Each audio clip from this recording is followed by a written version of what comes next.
நாடு 8 திசைக்கு பேர் விளங்கக்கூடிய நாடியா. நாடா. அதாவது இந்த ஊர்ல ஒரு சிறப்பு இருக்கியா. என்ன சிறப்புமா? மக்கள் பாதின்னு சொன்னா சரி. மக்கள் வாழ்கின்ற மக்கள் அதிகமா இருக்காங்க ஐயா. சரி. ஒரு குடும்பத்துக்கு 4 கலைஞர்கள் இருப்பாங்க. இசை கலைஞர்கள் இருக்காங்க. வடக்கு அழகு நாச்சியாபுரம் ஐயா. ஆமா.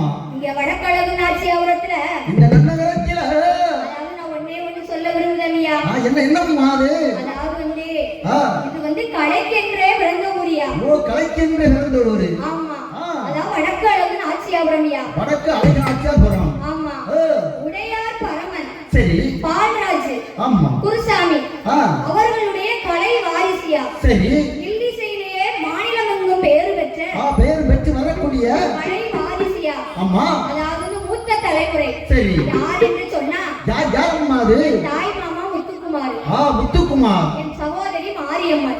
மாரியம்மாள். அதே மாதிரி இன்னொரு தாய் மாமா இருக்காரியா. யாரம்மா அது? முத்துப்பாண்டி.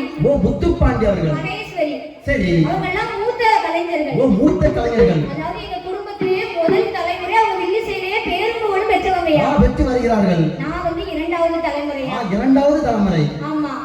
அதாவது கற்றது கையளவு கல்லாதது உலகளவு சொல்வாங்கயா. ஆமா. நானும் ஒரு சிறு பிள்ளை. சிறு குழந்தை. அதாவது நான் கற்றது கொஞ்சம் தாயா. சிறு வயசு இல்ல. ஆமா. நாங்க பாடுகின்ற பாடலில அதாவது சொற்குற்றம், பொருள் குற்றம், இசை குற்றம், மேலதாள குற்றங்கள் மற்றும் இளையதாள குற்றங்கள், சாரீர குற்றம். சாரீர குற்றம். எந்த விதமான குற்றமுறை கண்டித்தாலும் உங்கள் வீட்டு பிள்ளையை எப்படி அன்பாக அழைத்து போய் ஆதரிப்பீர்களோ அதே போல மாதிரி எங்க 7 பேரையும் ஒரு 3 மணி நேரத்துக்கு அன்பாக ஆதரிக்கும்படி கலாராணி வில்லிசை குழுவின் சார்பாக மீண்டும் விருந்து கேட்டுக்கிறோம் ஐயா. கேட்டுக்கிறோம். வணக்கம். அதாவது அம்மனோட கதைகள் பாட போறேன். சரி. அதாவது கொஞ்ச நேரம் ஒரு 20 நிமிஷம் அம்மனோட கதையை பாடிட்டு நம்ம ஊர்ல குடிவண்டி இருக்காளே என் தாயான வடவாசி கல்லுக்கோட்டையில அமர்ந்திருக்காளே. அம்மா. பேசும் தெய்வம்யா. சரி. ஆமா. வாக்கு சொன்னா தப்பாது. வரம் கொடுத்தா பொய்யாது. அவளோட வரத்து கதையை பாட போறியா. பாட போகிறோம். எல்லாரும் இருந்து எல்லாத்துக்கும் அந்த கதை தெரியுமா தெரியாதுன்னு தெரியாது. சரி. ஆனா எனக்கு என்னோட அப்பா 2 வார்த்தை சொல்லி தந்தாரு. ஆமா. அது நான் ஒரு கதையா எழுதிருக்கையா.